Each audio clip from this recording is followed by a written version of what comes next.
लगता है दिल्ली की चुप्पी का असर अब बिहार तक होने लगा है। जी हां, जिस तरीके से प्रशांत किशोर और तेजस्वी यादव हमलावर हो रहे हैं सम्राट चौधरी की सरकार पर, उससे तो अब यही लग रहा है कि बौखलाहट अब सत्ता पक्ष के अंदर ज्यादा है।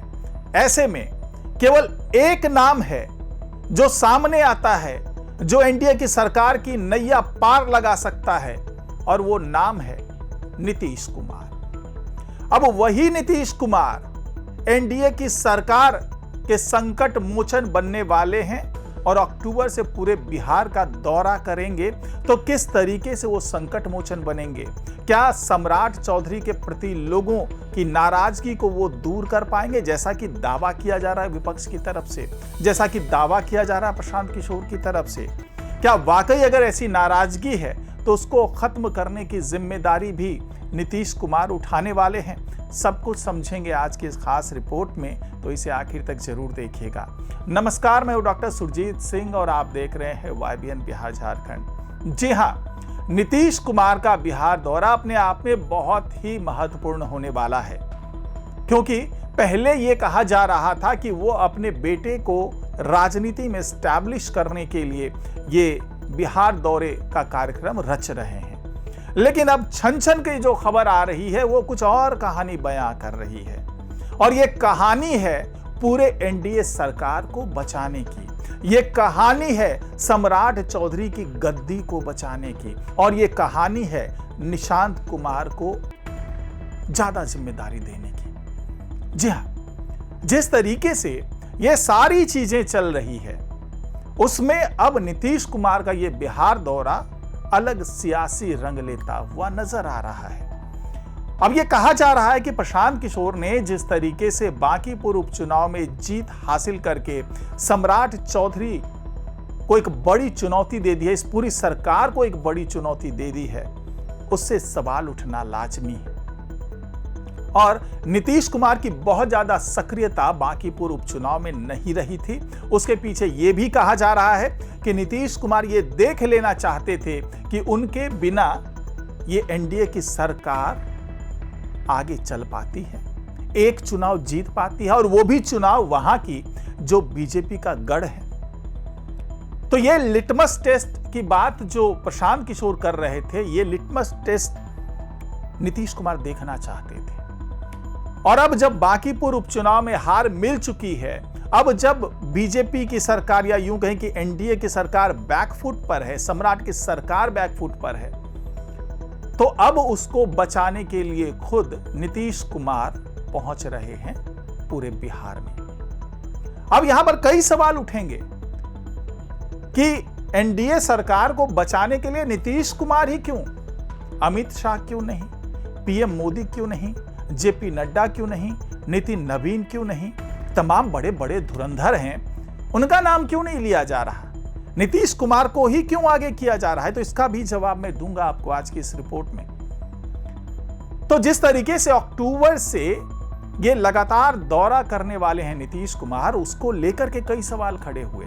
पहले ये कयास लगाए गए कि क्या नीतीश कुमार एनडीए सरकार के लिए कर रहे हैं ये दौरा, या फिर जेडीयू की गिरती साख के लिए कर रही है दौरा, या फिर अपने बेटे को बड़ी जिम्मेदारी दिलाने के लिए कर रही है दौरा? अब इन तीनों सवालों के बीच में से अब एक कयास ज्यादा मजबूत होता हुआ नजर आ रहा है, और यह कयास है एनडीए की नैया पार कराने की। यह कयास है नीतीश कुमार को संकट मोचन देखने की। अब यह दावा किया जा रहा है कि चूंकि जो बीजेपी के बड़े बड़े नेता हैं, वो नहीं चाहते हैं कि दिल्ली से आकर के वो बिहार की राजनीति में, बिहार की सियासत में इंटरवेन करें, हस्तक्षेप करें, क्योंकि यह हस्तक्षेप हो सकता है कि नीतीश कुमार को नागवार गुजरे। वो लगातार मुख्यमंत्री रहे, 2 दशकों तक उनका दबदबा रहा बिहार में। ऐसे में वो चाहेंगे कि अगर बिहार में कभी किसी बड़े नेता की जरूरत हो तो उनको याद किया जाए। यही वजह है कि बीजेपी के बड़े बड़े नेता, चाहे वो अमित शाह हो, वो आते हैं, सीमांचल का दौरा करते हैं, अधिकारियों से मुलाकात करते हैं, लेकिन सीधे सीधे सियासी हस्तक्षेप नहीं करते हैं वो। क्योंकि अभी भी यह माना जा रहा है कि एनडीए का पूरा दारोमदार जो है वो बिहार में नीतीश कुमार के हाथ में ही है और उनके कद को छोटा करने की हिम्मत किसी के अंदर नहीं है, ना तो बिहार के नेताओं के अंदर में, ना ही दिल्ली में बैठे आला कमानों के हाथ में। तो अब यही जिम्मेदारी नीतीश कुमार को सौंपी गई है कि आप ही संकट मोचन हैं, या यूं कहें कि उन्हें एहसास दिलाया गया कि आप ही सुपर सीएम हैं।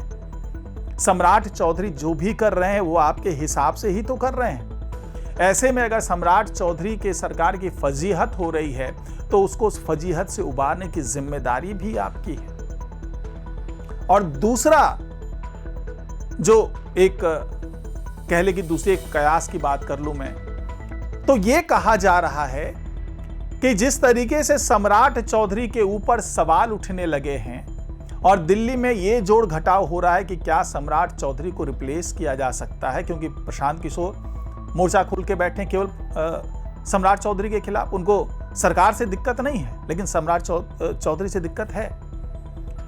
तो अब दिल्ली में बैठे नेताओं को लगता है कि क्या केवल सम्राट चौधरी को हटा देने से प्रशांत किशोर शांत हो जाएंगे, क्योंकि लगातार वो पहले तो बांकीपुर जब उपचुनाव जीता तो उस वक्त ये कह रहे थे कि सम्राट चौधरी जो हैं वो गमछा घुमा करके यहाँ पर एनकाउंटर नहीं कर सकते, जो कहते हैं कि गमछा का रंग देख करके, हरा रंग जिनके पास गमछा उसको एनकाउंटर कर दीजिए, या फिर जाति देख करके एनकाउंटर की बात करते हैं, एनकाउंटर हाफ एनकाउंटर। अब उसमें इतनी हिम्मत नहीं रह गई सम्राट चौधरी में कि इस तरह की बात करें। बांकीपुर उपचुनाव के बाद से एनकाउंटर का शब्द ही भूल गए, प्रशांत किशोर का दावा है। और साथ ही दावा यह भी किया गया कि बांकीपुर उपचुनाव के कारण ही सम्राट चौधरी अब रोजगार की बात कर रहे हैं, पलायन रोकने की बात कर रहे हैं, शिक्षा की बात कर रहे हैं, बिहार के विकास की बात कर रहे हैं। नहीं तो पहले तो एनकाउंटर और हाफ एनकाउंटर और बुलडोजर से आगे बढ़ ही नहीं रहे थे। तो इस तरह के जो दावे किए गए प्रशांत किशोर की तरफ से, तो ये बीजेपी के आला कमानों को भी सोचने पर मजबूर कर दिया, क्या वाकई ऐसा ही है? क्या सम्राट चौधरी अब एक चक्रव्यूह में फंस गए हैं? उनको रिप्लेस करने से क्या प्रशांत किशोर का ये जो रवैया है वो खत्म हो सकता है? यही वजह है कि चिराग पासवान भी अब प्रशांत किशोर का गुण गाते हुए नजर आते हैं, क्योंकि चिराग पासवान के बारे में तो ऑलरेडी एस्टैब्लिश फैक्ट है कि वो पीएम मोदी के संकट मोचन खुद को कहते रहे। तो क्या ये आला कमान की तरफ से उनको संदेश दिया गया कि भैया उनको बहला के रखो प्रशांत किशोर को? और जब नीतीश कुमार यहां पर सीएम थे और वो अपना बैटन आगे बढ़ाना चाह रहे थे, यानी कि बीजेपी के किसी नेता को मुख्यमंत्री बनाने पर सहमत हो गए थे, तो उस वक्त बीजेपी के आला कमानों के द्वारा यह कहा गया था कि क्या हम सम्राट चौधरी की जगह पे किसी और नाम पर विचार कर सकते हैं। तो उस वक्त एक सुर से जेडीयू के जो नेता थे उन्होंने तो जो कहा वो कहा ही। नीतीश कुमार ने साफ कर दिया कि मैं अगर मुख्यमंत्री पद छोड़ रहा हूं तो ये क्या काफी नहीं है? सम्राट चौधरी ही एकमात्र नेता है जिस पर मैं भरोसा कर सकता हूं और इन्हीं को मुख्यमंत्री होना चाहिए। तो उनकी जिद मान करके बीजेपी ने इन्हें मुख्यमंत्री पद सौंप दी। लेकिन अब जिस तरीके से तमाम घटनाक्रम चल रहा है तो ये लगने लगा कि कहीं सम्राट चौधरी की कुर्सी ना चली जाए। तो जाहिर सी बात है कि नीतीश कुमार के पसंद के ये मुख्यमंत्री हैं, ये पहले जेडीयू में भी रह चुके हैं, तो उनको बचाने की जिम्मेदारी भी नीतीश कुमार ही उठाएंगे। और यही वजह है कि नीतीश कुमार ये चाहते हैं कि बीजेपी के आला कमान कोई फैसला करें उससे पहले पूरे बिहार में जनसमूह को अपने साथ जोड़ लो और कुर्सी बचा लो सम्राट चौधरी की। और यह भी कहा जा रहा है कि इस दौरान जो जन समर्थन मिलेगा उसका फायदा सम्राट सरकार को मिलेगा, उसका फायदा निशांत कुमार को भी मिलेगा, और इसी बहाने निशांत कुमार को डिप्टी सीएम के पोस्ट पर लेकर के जाया जा सकता है। उसके लिए हो सकता है कि विजेंद्र यादव अपने पद से वो कुर्बानी दे दें, वो वहां से हट जाएं। तो कुल मिलाकर के ये माना जा रहा है कि नीतीश कुमार एक तीर से दो निशाने साध रहे हैं। एक तो सम्राट चौधरी को बचाना चाह रहे हैं, दूसरा अपने बेटे को बड़ी जिम्मेदारी दिलाना चाह रहे हैं, और अगर हम कहीं तीसरे की बात करें तो प्रशांत किशोर और तेजस्वी यादव के हमले को कुंड करने की भी जो जिम्मेदारी है वो भी नीतीश कुमार जो है वो अपने हाथ में ले चुके हैं, क्योंकि नीतीश कुमार से बड़ा कोई भी हथियार बिहार में एनडीए के पास नहीं है। या यूं कह लें कि नीतीश कुमार एनडीए के ब्रह्मास्त्र हैं। अगर वो चल गए और सही डायरेक्शन में उनका काम हो गया तो ये सारे प्रशांत किशोर और तेजस्वी यादव की तमाम जो रणनीति है, जो तमाम चक्रव्यूह है, वो ध्वस्त होता हुआ नजर आएगा। और यही वजह है कि अब नीतीश कुमार जो हैं वो संकट मोचन की भूमिका में आ गए हैं और इसका असर बिहार यात्रा में देखने को मिलेगा। और बिहार दौरे के दौरान जो है वो पूरा ही जो चक्रव्यूह है विपक्ष का वो तोड़ने वाले हैं। और इसीलिए अक्टूबर से जो राजनीतिक विश्लेषक हैं उनकी नज़र नीतीश कुमार की यात्रा पर रहेगी। और इसमें आपकी क्या राय है कि आप वाकई नीतीश कुमार एनडीए का संकट मोचन बनेंगे या फिर उनके अंदर वो करिश्मा नहीं रहा जो उनके सीएम रहते हुए था और इसका असर कुछ खास नहीं हो पाएगा? ये अपनी राय जो है कमेंट बॉक्स में लिख करके ज़रूर बताइएगा। नमस्कार।